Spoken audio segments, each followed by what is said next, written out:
तो मतलब वहां के जो सिटीजन है वो हमारे लिए एनिमी एलियंस होंगे। और ऑफकोर्स नाम से ही पता चल रहा है जो फ्रेंडली एलियंस होंगे वो एनिमी एलियन से ज्यादा राइट्स इंजॉय करेंगे और ज्यादा उनको प्रोटेक्शन मिलेगी। तो अगर थर्ड स्टेटमेंट को देखा जाए, all aliens enjoy protection, no, not all the aliens, सभी एलियंस जो है वो प्रोटेक्शन को इंजॉय नहीं करते। सिर्फ फ्रेंडली एलियंस जो होते हैं वही इस तरीके की अरेस्ट और डिटेंशन के अगेंस्ट में प्रोटेक्शन को इंजॉय करते हैं। सेकंड को देखते हैं, citizens enjoy the civil and political rights. तो ये जो स्टेटमेंट है करेक्ट है, जो सिटीजंस होते हैं वो उनके पास ये प्रिविलेज होती है, लेकिन एलियंस के पास ना ही all the political rights enjoy करने की प्रिविलेज होती है, ना ही सभी सिविल राइट्स इंजॉय करने की प्रिविलेज होती है। तो सेकंड स्टेटमेंट हमारी इनकरेक्ट हो जाएगी। सिर्फ पहली स्टेटमेंट ऐसी है जो कि करेक्ट है, तो आंसर हमारा हो जाएगा ए। चलते हैं नेक्स्ट क्वेश्चन के ऊपर।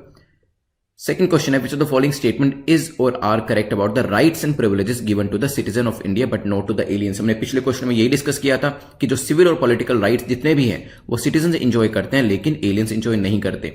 तो ऐसी कौन कौन सी चीजें हैं जो कि हमारे सिटीजन तो इंजॉय कर पा रहे हैं लेकिन वो एलियंस को, चाहे वो फ्रेंडली हो या एनिमी हो, उनको नहीं दी गई है। तो पहली स्टेटमेंट है right against discrimination.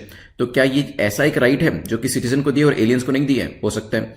Right to equality of opportunity in the matter of public employment. Public employment में जो इक्वालिटी का राइट की हम बात करते हैं अपनी फंडामेंटल राइट्स के अंदर, वो हमने किसको दिए? सिटीजन को दिए, लेकिन एलियंस को नहीं दिए। हो सकता है। Right to freedom of speech and expression, जो है बोलने का जो अधिकार है, यहाँ पे अभिव्यक्ति की जो स्वतंत्रता है, वो हमने सिटीजन को दी है लेकिन एलियंस को नहीं दी है। यहां पे टाइम है वीडियो को पॉज करने का, आपको ध्यान से पढ़िए इस क्वेश्चन को, आपको करेक्ट बताना है, देन पॉज करने के बाद वापस आते हैं, इसको डिस्कस करते हैं।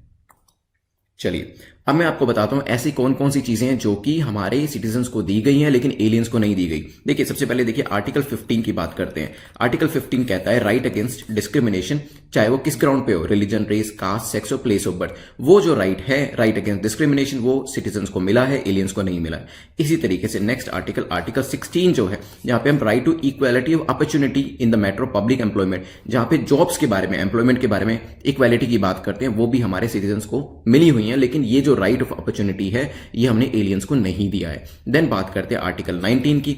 आर्टिकल 19 कहता है freedom of speech and expression, चाहे असेंबली की बात करें, एसोसिएशन की बात करें, मूवमेंट की बात करें, रेजिडेंस की बात करें, प्रोफेशन की बात करें, ये जो राइट है आर्टिकल 19 में सब राइट्स आते हैं और ये सभी हमारे सिटीजन्स को दिए गए हैं लेकिन हमारे जो एलियंस होते हैं उनको नहीं दिए गए। बात आती है नेक्स्ट आर्टिकल 29-30 की। ये तो हमने करंट अफेयर्स में भी बहुत बार डिस्कस की है क्योंकि न्यूज इसके ऊपर काफी आती है, which is culture and educational rights, जो कि अगेन सिटीजन्स को मिले हुए हैं लेकिन एलियंस को नहीं मिले।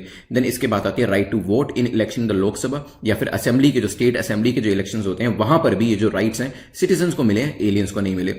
साथ में ही right to contest for the membership of parliament and state legislature, जब आप वोट ही नहीं कर सकते तो उस इलेक्शन में कंटेस्ट कैसे करेंगे? ये भी तो कॉमन सेंस वाली बात है। तो यहां पे ना एलियंस वोट कर सकते हैं ना ही कॉन्टेस्ट कर सकते हैं, ठीक है। तो ये राइट्स ध्यान रखिएगा जो हम लोगों को, आपको, मुझे मिले हुए हैं and as a privilege, as a citizen of India, ये हमारे लिए प्रिविलेज है कि ये सभी राइट्स हमें मिले हैं लेकिन एलियंस को नहीं मिले। तो ध्यान रखिएगा हमारा जो यहाँ पे आंसर होगा वो होगा डी, क्योंकि तीनों ही स्टेटमेंट हमारी करेक्ट